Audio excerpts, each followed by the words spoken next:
스코틀랜드라는 나라가 있죠. 그 나라에 어느 한가한 농촌이 있었는데 한 형제가 있었어요. 근데 아버지, 어머니, 부모님이 모두 일찍 돌아가 버렸어요. 그래서 천혜고아가 돼버린 형제가 있었는데 이 형제들이요, 이모저모로 막 살아보려고 발버둥을 치면서 살아가려고 노력을 많이 합니다. 그런데 이 어린아이들이 얼마나 노력한다고 해서 잘 살아져요? 그건 아니잖아요. 그래서 역시나 여의치 않아서 어느 날 너무나 배가 고파서 수위를 굶고 나니까 정신이 그냥 막 혼미한 거예요. 그래서 형제가 앉았다가 가만히 생각을 하는 거예요. 옆집 할아버지는 참으로 부자인데 양이 수백 마리나 그렇게 있는데 그 한 마리쯤 없어져 봐야 어떻게 알겠느냐 싶어서 몰래 양을 한 마리 도둑질을 합니다. 그래서 새끼양, 그것도 아주 작은 새끼양을 한 마리를 훔쳐다가 이것을 가지고 오랜만에 이 형제가 줄인 배를 채우고 포식을 하게 됩니다. 그런데 이 서툰 도둑질이 그만 발각이 되어서 꼼짝 못하고 붙들려 가서 그 주인한테 신나게 매질을 당하는 거예요. 그리고 그 할아버지가, 그 주인이 너무나 고약한 사람이라 그 아이들 있잖아요. 형제 이마에다가 화인을 탁 찍어버린 거예요. 어떻게? ST라는 화인을 이마에다 탁 찍어버렸어요. 무슨 뜻이냐면 양도둑이라 이거예요. 영어로 하면 sheep thief. 양도둑이라고 있잖아요. 이마에다 화인을 탁 찍어버리는 거예요. 아주 고약한 분이죠. 이 어린아이들 이마에다가 말이에요. 그 에스트라고, 양도둑이라고. 동네 사람들도 그건 너무 심하다고, 너무했다고 하지만 여하튼 막 넘어가게 되었는데 이 아이들이 어쨌든 그 화인 맞은 그 모습으로 계속 자라나기 시작합니다. 그때 이 형제 중에 형은 생각합니다. 자신에게 화인을 찍었던 그 할아버지가 너무너무 미운 거예요. 어떻게 이럴 수가 있는가. 그래서 이 형이 그 동네를 떠나서 이 마을 저 마을로 돌아다니면서 전전긍긍하면서 살았지만 늘 이 형의 마음에는 불평과 불만이 가득 차 있었어요. 그리고 사람들이 그 이마에 맞은 그 화인을 보면서 자꾸 물어보는 거예요. 그 이마에 묻어있는 그 ST가 도대체 무슨 자이냐고. 그래서 그 뜻을 알만 하면 그 사람들이 양도둑이란 사실을 알만 하면은 이 형을 외면하고 말아버리는 거예요. 그래서 이 형은 분해서 이 마을 저 마을을 떠돌아다니다가 결국은 분과 화병이 나서 죽어버리고 말아버리는 거예요. 이때 동생은 생각합니다. 양도둑질한 것도 사실이고 도둑놈이 된 것도 사실이다. 도둑놈 보고 도둑이라 하는데 무엇이 잘못된 것인가? 이렇게 생각을 하기 시작해요. 그리고 이 동생은 착하고 부지런하고 열심히 진실되게 한평생을 살아가게 됩니다. 그렇게 살다 보니까 나이가 들어서 큰 부자가 되었어요. 이 동생은요, 그 화인 맞은 이마로 결혼을 할 수가 없어요. 자식을 갖고 싶었으나 자식을 낳을 수도 없었어요. 왜? 그것을 보고선 결혼해 주질 않으니까. 그런데도 이 동생은 아이들을 사랑해서 온 동네 아이들을 모아가지고 자기 집에 불러서 먹이고 입히고 또 이렇게 옛날 얘기도 해줘가면서 잘 지내주는 거예요. 아이들한테 사랑을 막 베풀어줘요. 그랬더니 이 아이들이요, 그 할아버지와 장난하면서 잘 놀던 할아버지가 너무너무나 고마운 거예요. 그리고 어떤 날 자기 할아버지한테, 자신의 할아버지한테 찾아가서 묻습니다. 할아버지, 옆집 할아버지는 너무너무 착하고 너무너무나 좋은 분인데 자세히 보니까 그 이마에 ST라고 하는 글자가 새겨져 있는데 그게 무슨 뜻이에요? 이렇게 물어보는 거예요, 다시. 이때 할아버지는 갑자기 좀 당황을 하게 됩니다. 할아버지는 다 알거든요. 그 ST라는 화인이 양도둑이라는 글씨라는 것을 이 할아버지는 알고 있는 거예요. 그런데 이 할아버지가 대답하기를 이렇게 대답하는 겁니다. 너희들도 보는 바와 같이 그 할아버지는 너무너무 좋은 분 아니더냐. 너무너무 고마운 할아버지가 아니더냐. 그러니까 세인트, 성자란 뜻이란다. 이렇게 말을 하는 거예요. 응? 성자의 첫자, 그 세인트의 S 첫자와 마지막 글자 그 T를 거기에 이마에 새겨놓은 것이란다. 그러니까 이 아이가 아 그렇구나. 너무너무 좋은 분이시구나. 훌륭한 분이시구나. 이렇게 생각하게 됐다는 겁니다. 여러분 도둑놈이라고 써붙인 그 화인 맞은 이마가요. 양도둑이라는 그 화인이 어떻게 성자의 표시로 바뀔 줄 누가 알았겠느냐 하는 것입니다. 신학자이자 작가인 도로시 웨이어라는 분이 있습니다. 이분의 쓴 책 중에 크리드 오브 카오스라고 하는 책이 있어요. 이 책에 보면 현실을 보는 시각에 대해서 아주 쫙 적나라하게 아주 나타내고 있습니다. 현실을 어떻게 보아야 하는가? 그러면서 이분이 말하는 결론은 이거예요. 문제는 다른 데 있지 않다. 당면한 이 현실을 율법적 차원에서 보느냐 아니면 은혜적인 차원에서 보느냐 여기에 달려 있다는 겁니다. 율법적 차원에서 보느냐 은혜적 차원에서 보느냐 따라서 여기에 따라서 어떻게 보느냐에 따라서 운명이 결정된다는 것입니다. 이 도로시 웨이어는 이렇게 말합니다. 일단 가장 중요한 것은 죄의 실체를 인정해야 한다는 것입니다. 죄는 죄대로 사실이라는 거예요. 그것을 인정해야만이 현실을 제대로 볼 수가 있다는 겁니다. 그런데 사람마다 다 그러잖아요. 그것을 변명해요. 그 자신의 잘못을 합리화하려고 해요. 변명하기도 하고 합리화하면서 자신을 자꾸 있잖아요. 감추려 드는 것이죠. 이런 말도 있잖아요. 결과가 방법을 정당화한다. 이것은 유명한 철학적 이론이기는 하지만 아무리 잘못되었어도 결과만 좋으면 그동안의 잘못은 다 정당화될 수 있다? 이런 얘기예요. 여러분 어떻게 생각하십니까?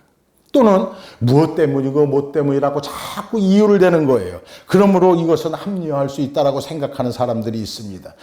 자신의 잘못을 정당화하고 변명하고 합리화하는 그런 일들이 우리 주위에서는 너무나도 비일비재하게 일어나더라는 것입니다. 결국에 가만 보면 나도 그러더라는 거예요. 나도 내가 잘못한 것을 가지고 정당화하려 하고 나도 내가 변명하려 하고 나도 내가 저지른 일을 가지고 합리화하려고 하더라는 거예요. 그러나 여러분 그것은 옳지 않다는 것입니다. 어떻게 되었든지 죄는 죄라는 거예요. 죄는 죄인 것이지 죄가 아닌 것이 되지는 않는다는 것입니다. 도둑질은 도둑질이고 그것을 인정해야 한다는 것입니다. 죄는 죄다. 확실히 죄다. 하나님 앞에서는 죄다. 우리는 그것을 인정할 줄 알아야 한다는 것입니다. 우리가 바르게 살아보려고 아무리 애써 보아도요. 그게 맘대로 안 되잖아요. 그래서 이 사람 또 이렇게 얘기하는 거예요. 도덕법의 한계를 인정하라고 얘기합니다. 아무리 내가 노력을 해보려고 해도 결국에는 내가 죄 가운데 있더라는 거예요. 또 여러분 가만히 생각해 보세요. 죄인을 잡아가요. 죄인을 잡아가서 형무소에 넣고 아무리 있잖아요. 그 사람을 벌한다고 해서 그 사람이 바로 되던가요? 아니요. 그 사람 나와서 똑같은 계속해서 전과를 쌓아갈 뿐이더라고요. 매질을 하고 감옥에 보낸다고 해서 사람이 되던가요? 아니더란 말이에요. 율법적, 도덕적 법은 항상 한계가 있다는 사실을 우리는 알아야 된다는 것입니다. 그것을 인정할 줄 알아야 된다는 거예요. 이제 세 번째가 중요한 거예요. 세 번째. 오직 은혜의 잠재적 능력을 인정하라는 겁니다. 오직 은혜의 잠재적 능력. 오직 사랑만이 오직 은혜만이 사람을 사람되게 하고 사람을 바꾸고 사회를 바꾸고 세상을 바꿀 수 있다고 그렇게 이야기하고 있는 것입니다. 오직 사랑만이 오직 은혜만이 이 세상도 모두 다 바꿀 수 있다는 겁니다. 오직 사랑만이 오직 은혜만이 사람을 변화시키고 사회를 변화시키고 세상을 변화시킬 수 있다는 것을 인정할 줄 알아야 한다는 겁니다. 여러분 오늘 본문을 보면은 이 시각장애인이 나옵니다.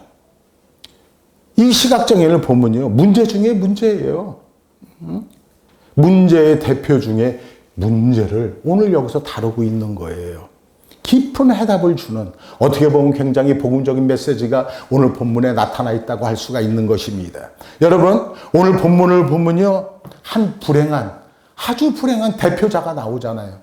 어떤 대표자예요?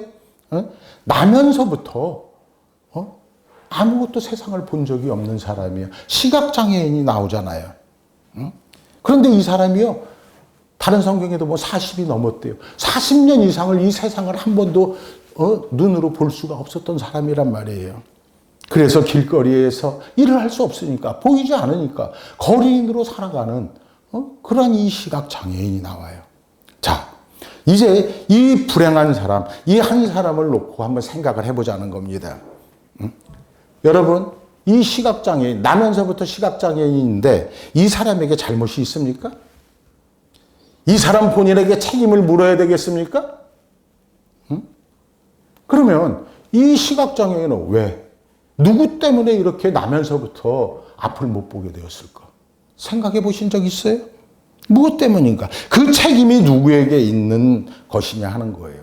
특별히 분명한 것은 이 시각장애인 본인에겐 자기 잘못은 없다라는 것입니다. 두 번째, 이 사람이 시각장애인이 된 이유를 아무도 모른다는 거예요.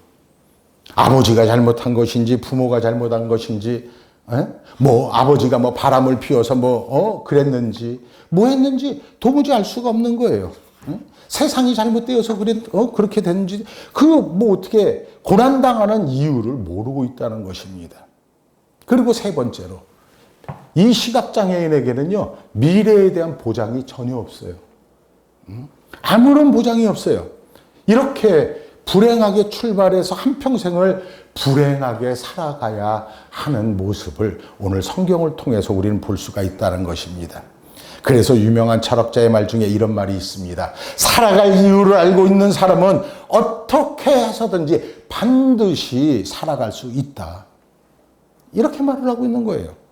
그런데 여러분, 어쩌면 이 시각장애인의 불행이라는 것은 살아야 할 이유를 모르고 있다는 데 있다는 것입니다. 살아갈 이유를 이 사람은 몰라요.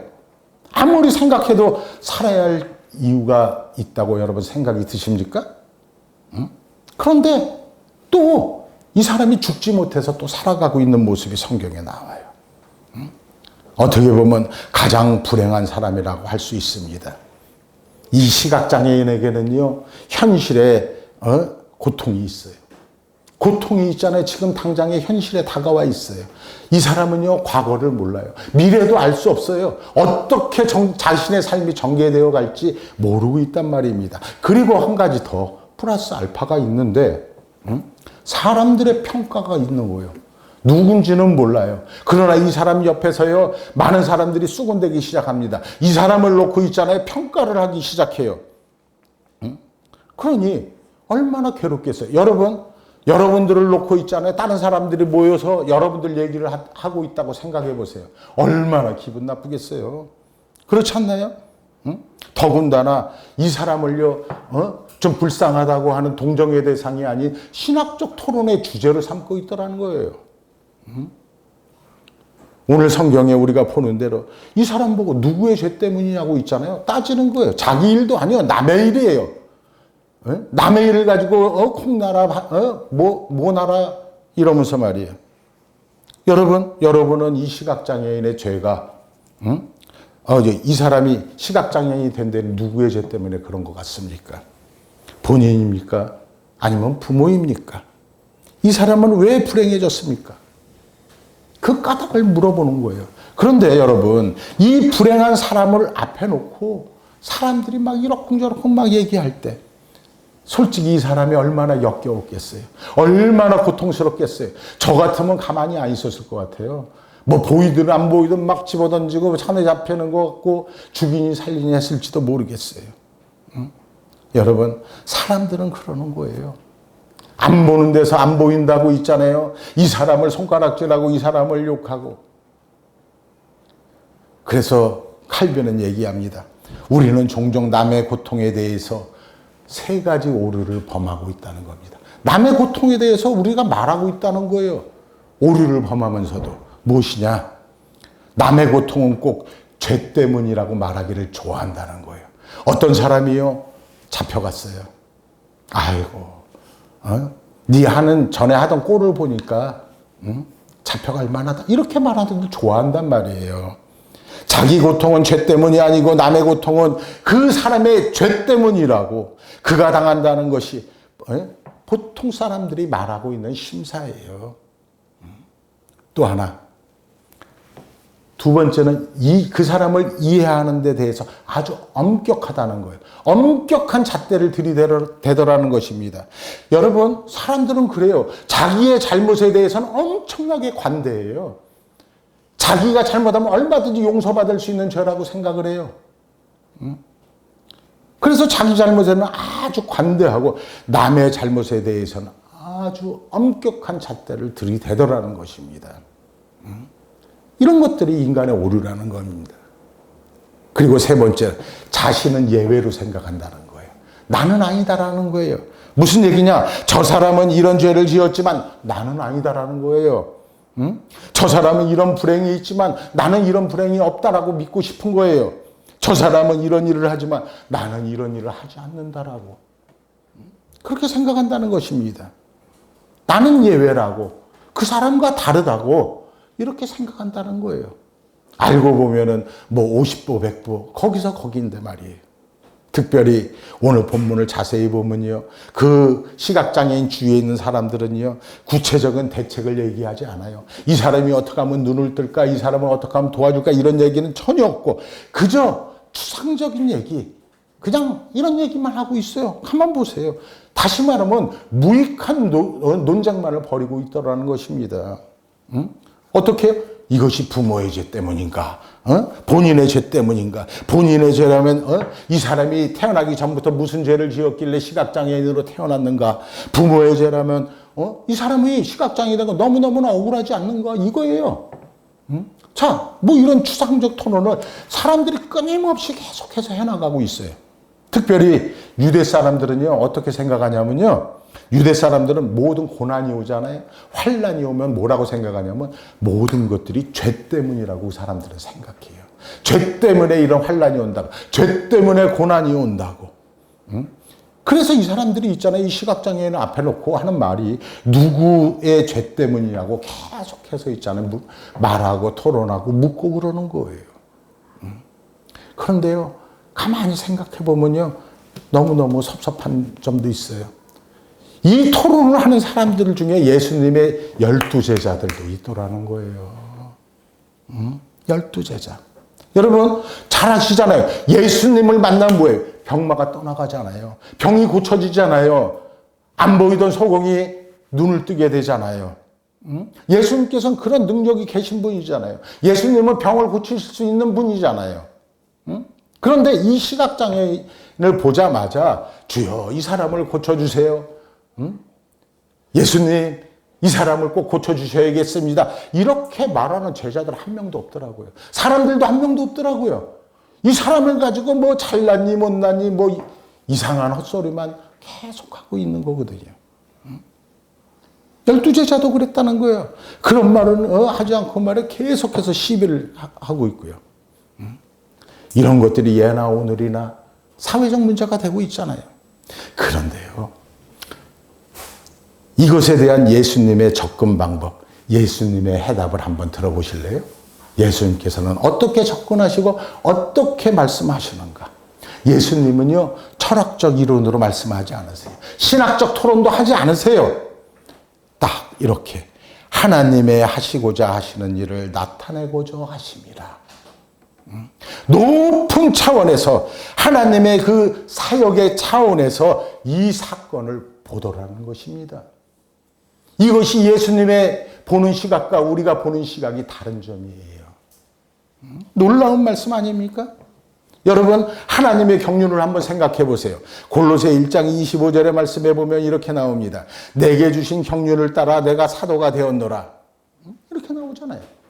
사회적이고 국가적이고 우주적인 것이 아니라, 그러한 것이 아니라 개인 한 사람 한 사람을 통해서도 내게 임한 하나님의 그 경륜, 하나님의 큰 시나리오 속에 내가 그 안에 있다라고 고백하는 모습이 나오잖아요. 예수님은 그러한 것을 보는 거예요. 이 사람을 통해서, 이 시각장애인을 통해서 이 사람이 이렇게 된데 뭐 누구의 죄냐 누구 때문이냐 이런 것을 보는 것이 아니라 하나님의 하시고자 하는 일이 분명히 있다. 하나님의 시각으로 이렇게 보시더라는 겁니다. 그래서 하나님께서 이 시각장애인을 통해서 이루고자 하시는 큰 경륜이 있다. 여러분, 주님은 이렇게 보시는 거예요. 특별히 오늘 본문 말씀의 중요한 것은요, 이 사람의 불행의 원인을 과거에서 묻지 않고 지난 과거에서 묻지 아니하고 미래에서 주님은 해답을 찾더라 이겁니다. 누구 때문입니까? 사회 때문인가요? 정치적인 것 때문인가요? 경제 때문인가요? 부모 때문이에요? 본인 때문이에요? 그러나 여러분, 지금 말씀드린 이런 건 모두 과거예요. 지난 과거란 말씀입니다. 예수님은 그래서 말씀합니다. 하나님의 하시고자 하시는 앞의 일을 위해서, 하나님의 사역을 나타내기 위해서라고. 아주 중요한 말씀입니다. 옛날에 그 폴토 신이라고 하는 대주교가 있었어요. 그분이 쓴 책 중에 중요한 말씀을 제가 가끔 생각해 보는데, 그분이 이렇게 말합니다. 이 세상에서 가장 큰 신비는 인간이 무엇 때문에 괴로워하는가 하는 것이 아니라 인간이 괴로워할 때 무엇을 놓쳤느냐, 무엇을 잡았느냐 하는 것이다. 무엇을 놓쳤느냐, 무엇을 잡았느냐, 이것 때문에 괴로워한다는 거예요. 여러분, 우리는요 항상 과거에 얽매여 살아요. 그래서 있잖아요, 우리는 주로 얘기할 때 왕년이란 말을 자주 쓰잖아요. 왕년에 내가 어땠는데, 왕년에 내가 이랬는데 저랬는데, 왕년에 내가 이렇게 부자였는데, 이 왕년이란 말, 다시 말하면 과거에 매여 있다는 말입니다. 무엇 때문에, 무엇 때문에, 누구 때문에, 이런 말 이제 우리 그만하자는 겁니다. 지혜로운 사람은요, 이 현실을 통해서 앞으로 무엇을 얻을 것이냐, 지혜로운 사람은 이 현실을 통해서 앞으로 무엇을 잃을 것이냐, 거기에서 해답을 찾더라는 것입니다. 앞의 일에서 정답을 뽑아내더라고요. 거기에 해답이 있는 것입니다. 그리고 오늘 본문에서 보는 바와 같이 높은 하나님의 경륜을 생각합니다. 얼마 전에요, TV 드라마를 보니까 막 이래요. 막 서로 헤어졌던 그 애인이 또 만나요. 막 만나. 그랬는데 또 옆에서 막 뭐라 그러니까 막 투닥투닥 하다 막 싸우다가 또 헤어져. 그리고 또 몇 해가 또 지나니까 또 만나. 계속 만나고 헤어지고 또 만나고 헤어지고 그러더니 이 사람들이 아주 멋진 명언으로 한마디 하더라고요. 우리의 사랑은 선택이 아니라 운명이다. 이렇게 말하더라고요. 운명이래요, 운명. 선택이 아니라, 우리의 사랑은 선택이 아니고 운명이다. 여러분, 선택으로 사는 거 아니에요. 운명으로 사는 거예요. 하나님께서 내게 향하신 그 운명에 따라서 우리가 살아가는 줄 여러분 믿으시길 바랍니다. 이것을 깨닫는 순간 우리에게 새로운 세계가 확 열리는 거예요. 그것을 알아야 됩니다. 여러분, 고난이라는 거요, 환난이라는 거요, 이것은 우리 그리스도인들에게는 새로운 기회가 되는 거예요. 높은 차원에서 하나님의 영광을 드러내게 하는 방법이 우리에게 다가온 환난이고 고난인 줄 여러분들 믿으시길 바랍니다. 높은 차원에서 하나님의 영광을 드러나게 하는 것, 바로 새로운 기회를 우리는 고난으로 받아들여야 한다는 것입니다. 보세요, 성경에 보면요, 사도 바울이 빌립보에 가서 아무 이유도 없이 빌립보 감옥에 갇히잖아요. 참으로 억울했잖아요. 아무리 뒤져보아도 갇힐 이유가 없어요. 그런데 감옥에 갇히기만 한 거 아니더라고요. 매를 맞아요. 그것도 그냥 죽을 만큼 그냥 실컷 얻어 맞아요. 그런데 여러분, 이 사도 바울이요, 감옥에서 나올 때 무슨 말을 합니까? 주 예수를 믿으라. 그리하면 너와 내 집이 구원을 얻으리라. 그 말 한마디 딱 던지고 통쾌하게 나와버리잖아요. 얼마나 멋있는 해피엔딩입니까? 보세요. 요셉이라는 사람이 있었잖아요. 이 요셉이라는 사람은요, 17살에 딴 사람도 아니에요. 자기 형들한테 팔려서 노예로 팔아버리잖아요. 노예 생활을 해요. 그래서 노예 생활하고 감옥 생활하고 그 말할 수 없는 13년 동안의 그 고난과 고통을 치르지만 이 요셉이 총리 대신이 되면서 가정을 구원하는 요셉이 되잖아요. 민족을 구원하는 요셉이 되잖아요. 예? 그리고 하나님께 큰 영광을 돌리는 요셉으로 나타나게 되었다는 것입니다. 왜? 왜 그 사람이 고생을 해야 했습니까? 다니엘도 한번 볼까요? 다니엘이 사제굴 속에 던져지잖아요. 왜 들어갔는지 다니엘도 잘 몰라요. 뭐 어쩌고 이러쿵저러쿵 말은 많지만 실제로는 그건 뭐 이유도 아니거든요.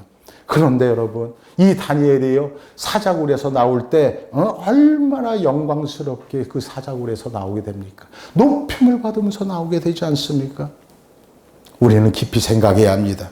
문제는 다른 데 있는 것이 아니요, 우리가 그리스도와의 만남에 있다는 사실을 우리는 알아야 한다는 것입니다. 그리스도와의 만남.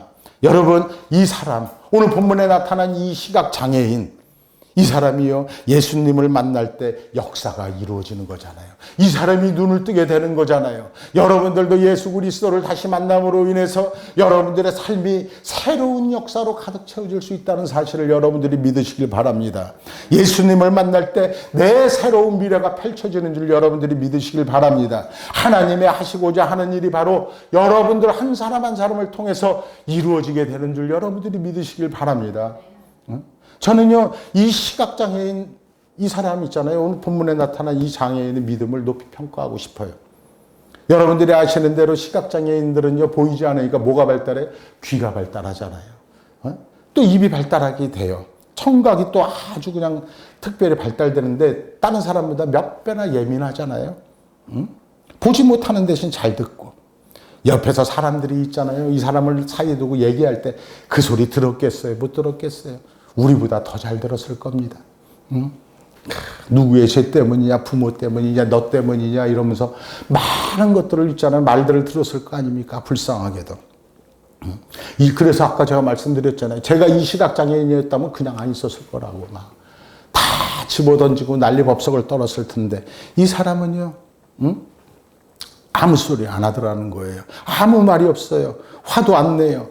사실은 예수님 앞에 가서 자신의 눈을 뜨게 해달라고 있잖아요. 한마디만 하면 주님이 고쳐줄 건데도 불구하고 그 말조차도 못한 사람이었어요. 그런데 예수님께서 그를 붙잡고 오늘따라 이상한 행동을 하시잖아요. 보통을 눈을 살짝 만지시면서 눈을 뜨라고 말씀하시면 장님이 눈을 떴잖아요.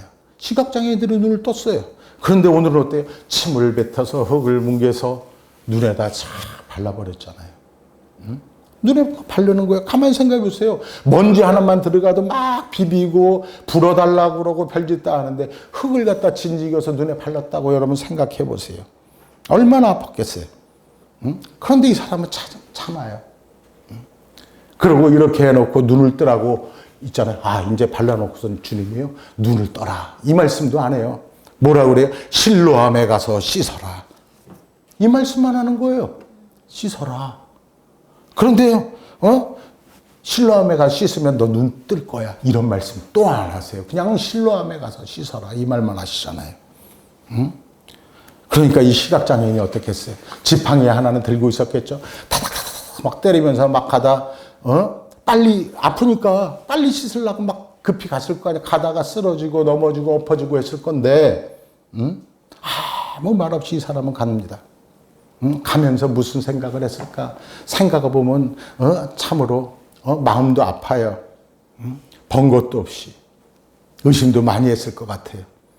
어쨌든 이 사람이 실로암까지 가서 실로암에 가서 그 물로 씻고 눈을 뜨게 되잖아요. 깨끗함을 받게 되잖아요. 여러분, 그 믿음이 위대한 믿음인 줄 믿으시기 바랍니다. 모든 불합리한 것을 참아낸 믿음이었어요. 모든 비난도 참아냈던 그러한 믿음이었고 모든 의심도 극복해내는 믿음이었다는 것입니다. 오직 이 사람은요, 조용하게 위대한 믿음으로 위대한 순종만을 했을 뿐이라는 것입니다. 그러니 이 사람이 눈을 뜨게 됐지. 여러분, 요즘 하세요. 우리가 많은 어려운 일을 당합니다.